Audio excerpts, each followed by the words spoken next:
Olivier, on voit que le modèle des mandataires vit une réelle explosion ces 10 dernières années. Comment tu pourrais réussir à expliquer cette montée en puissance?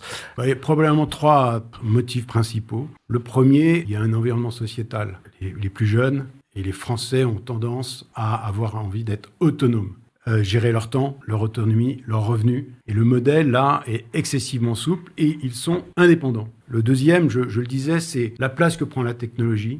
Et il est beaucoup plus simple pour un agent mandataire de se connecter sur les nombreux services que nous offrons que d'un patron d'agence d'aller sélectionner 10, 15, 20 partenaires. C'est conjoncturel d'une réglementation française qui est très favorable à ce modèle. Aujourd'hui, ça arrange visiblement la politique libérale, donc c'est comme ça. Mais ce que je dis, ça peut très bien changer. Parce que voilà, le modèle il peut être très performant, mais la réalité, on a dit 3 ventes en moyenne pour 5000 personnes, donc forcément, ils vivent aussi d'autres choses, donc soit d'autres activités, soit de compléments d'aide. Et ce qui m'intéresse quand tu parles du troisième volet qui est le digital, et c'est un peu, quand on parle de vision, une passion, c'est un peu la question sous-jacente. Est-ce que selon vous, il est mieux d'avoir pignon sur rue ou pignon sur web? Je dirais qu'il est quasi impossible de ne pas avoir pignon sur web, et le modèle a prouvé qu'on peut ne pas avoir pignon sur rue. Il n'en demeure pas moins que nos agents travaillent et vivent au même endroit. Donc leur visibilité locale, elle est énorme, mais elle est plutôt dans la relation personnelle, en connaissant excessivement bien la clientèle, les biens. Je rappelle juste une chose, qu'on peut être agence immobilière sur le web. Il n'y a pas d'interdiction. Bien sûr.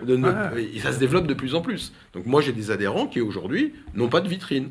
Mais ça apporte quand même, ces vitrines, du passage. Ça apporte aussi, ça rassure, puisque quelque chose que j'avais remarqué, c'est ce problème de lien de confiance qu'on a. Donc, ce que tu es en train de dire, en gros, c'est que l'agence apporte une certaine solidité. C'est une réassurance, c'est un lien de confiance.